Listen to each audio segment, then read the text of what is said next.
reached out to another colleague of Natasha's and I through the National Bar Association, Ben Crump, who I'm really good friends with, and said, hey, Ben, I have this case I'd love to bring you in on, because we needed the exposure. that an attorney like Ben Crump can bring, and his experience of working civil rights cases. So we brought Ben in, and that's when it really started to take off, and the world started to listen and figure out and learn and what happened to Breonna Taylor. And Natasha came up. Well, she's been following it all along, but when Until Freedom decided to organize their protests, Natasha was like, hey, I want to come up. But she can tell more about her. I actually reached out. It was a coincidence because I reached out on some, like, I'm mad about this. Like, what's going on? Because I knew that they were protesting every day, but it just so happened that right around that time, I don't even think Tamika had posted or Until Freedom had posted about it, but you knew about it because you're like in the mix of it. And she was like, this is probably a good time to come, but let me confirm, the actual time frame. And as soon as she confirmed, I just bought my ticket. And I bought my ticket before saying anything to anyone. And oh my God, it's like, but COVID, but why you gotta know?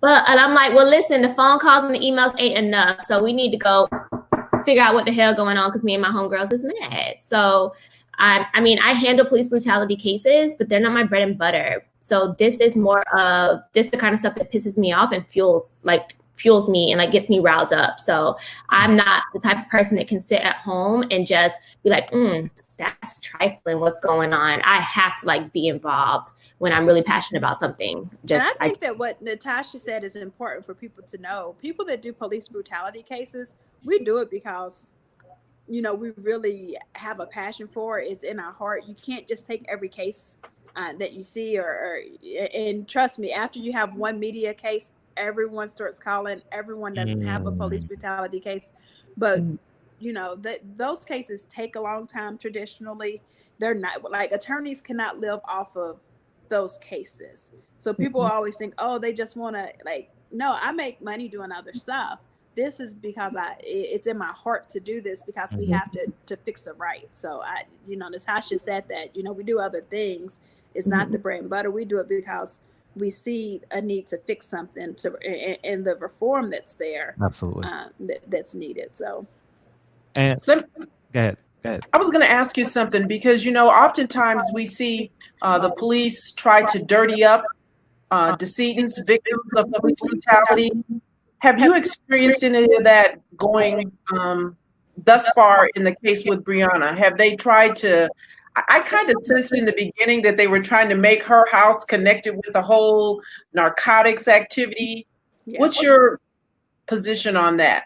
Well, and that was initially, we could not get the search warrant at being the attorneys for the family. The family didn't get a copy of the search warrant, but they released it to the media because, like, as you said, it was tied to another narcotics investigation.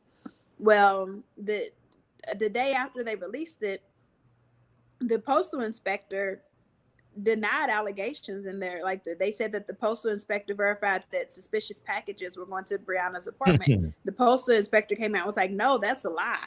And you're not going to get a postal inspector come out saying that, denying that allegation when it's out there like that, unless it truly is a lie. So the postal inspector came out, denied that.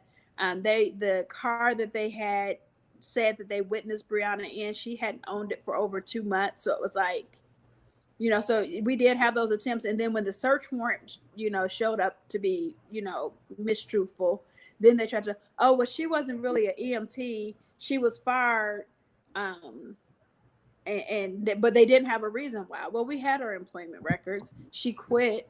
And she quit because she started working in a hospital. Still, and when we say fired or quit, she quit her job working for Louisville Metro EMS, but she still had her she was still an emergency medical technician. She just used it in the emergency room.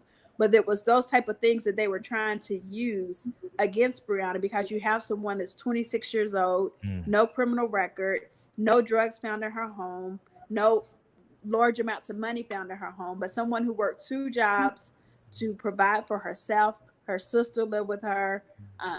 Just overall good person. Like, when you hear people talk about her, like, it's a shame that I've had to get to know Breonna through people who knew her, and I wasn't able to meet her while she was here on earth.